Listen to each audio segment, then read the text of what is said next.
Today we are counting down the top 10 most valuable and historically important comics from Marvel Comics of 1956. And at that time, the company was actually called Atlas Comics. We're going to be looking at the top 10. But first, let's look at this chart here quickly. You can see all the brand new series that Marvel and Atlas debuted in the year 1956. You can see 24 new titles and also a bunch of cancellations. This was the last big year that Atlas Comics had before they drastically cut their number of titles in 1957. You can see that most of their titles were very short-lived. They tried a lot of different genres, but there were no new superhero books in 1956 for the publisher.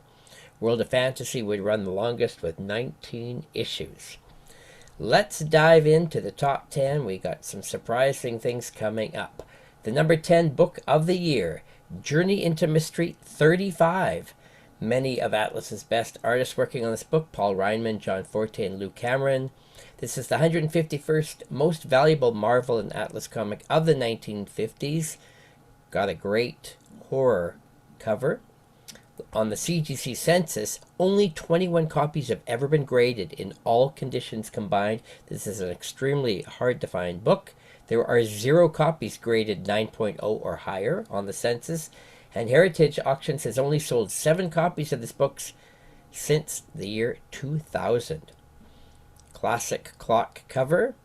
In the Overstreet Price Guide, this book has slow growth every year continually in all grades. Of course, books at this time are just extremely hard. People were not collecting comics at this time and saving them. Most landed up not being saved at all. On the census, the highest graded copy is an 8.5. The number 9 Marvel comic of the year, and you'll notice a trend here with most of the top 10, it's Journey into Mystery number 32. This is definitely the most highly collected Marvel title from this year. Number 32 features Joe Orlando art on this nice, mysterious black background cover. Comics, of course, were only 10 cents at this time. It ranks as the 150th most valuable Marvel comic of the decade. 25 copies graded. There are 3 copies grading 9.0 or higher. Heritage has only sold 6 copies of this book. Same price range and growth for all conditions. And the highest copy graded is a 9.2. The next book on our list in 8th place is Journey into Mystery 31. This has a Carl Burgos cover. Joe Sinnott, Dave Berg, and Al Hartley all contributed art to the short mystery stories in this issue. Solid yellow background, making this one tough to find in high grade. It ranks 149th of the decade. Only 16 copies ever graded. 1 magically grades 9.0 or higher. Heritage has only sold 4 copies of this book. Same small growth in all conditions in the Overstreet Annual Price Guide. And 30 copies graded, but only 1 at a 9.0 is the highest on the census. The number 7 book of the year, Journey into Mystery, number 30. Of course, you know, one of the reasons this title is so highly collected is because horror is popular, but also this series would go on to debut The Mighty Thor. But that wouldn't happen until the 60s. This issue here, number 30, features a John Severin cover. We got Bob Powell, Carl Burgos, Joe Orlando, and Doug Wildey all contributing art to this issue, ranking 148th of the decade. Only 16 copies graded of this book in total. 1 grades 9.0 or better. Heritage has only sold 2 copies of this, and look, it's got an invisible girl on the cover. Again, same slow growth in all grades, and there is 1 copy graded at 9.0. The number 6 issue of the year. This is a bit more of a key. It's Journey into Mystery number 39. It's got Wally Wood art. And this, to some, is considered the first Silver Age issue, as it was on the newsstand the same month as Showcase number 4 from DC Comics, with the first appearance of the Silver Age Flash. This book ranks 6th of the year and 139th of the decade. Only 19 copies graded, 0 high grade, and Heritage has sold 3 copies. Dark background cover. Again, slow growth in all grades combined, year by year in the Overstreet Press Guide, but this one's worth a little bit more.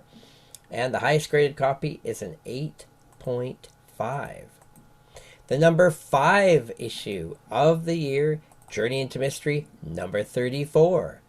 And we have art by Bernard Krigstein on this one. Ranks 5th of the year, 138th of the decade. Again, very low on the census, only 17 copies, with one super high grade copy at 9.0 or higher. Heritage Auctions at 3 copies. You can see the Atlas Comics logo in the top left corner of all of these books. And you'll notice that these books are all approved by the Comics Code Authority with their big stamp in the top right corner on these dime-priced comics. Same slow growth in all grades, but consistent. These are expensive books in high grade. They just are like impossible to find. And the highest graded copy, there is a 9.4 of this book, surprisingly quite high.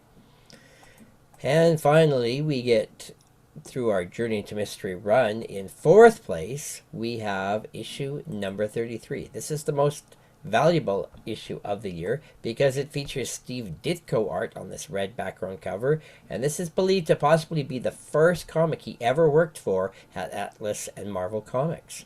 We also got Saul Brodsky and Carl Burgos cover art. Al Williamson contributed to the issue, and it's the 121st most valuable Marvel of the decade. 20 copies graded in total, only one 9.0 or higher. Heritage has sold 7 copies. Slow growth in all conditions, but again, a little bit pricier book on the list. Almost $100 even in lowest grade raw. And if you want to see if there are any slabbed high-grade copies through CGC, go check out gpanalysis.com website. Also, ebay.com. Look at the ended sold listings and see what kind of prices these books are bringing and how many copies are even on the market. On the census, there is one copy graded a 9.0.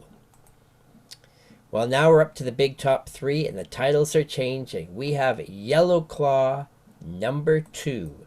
This was a short-lived series that ran for 4 issues. This features John Severin cover art. Jack Kirby worked on this issue. It features the second appearance of the villain Yellow Claw. It's number 3 of the year and 64th most valuable of the decade.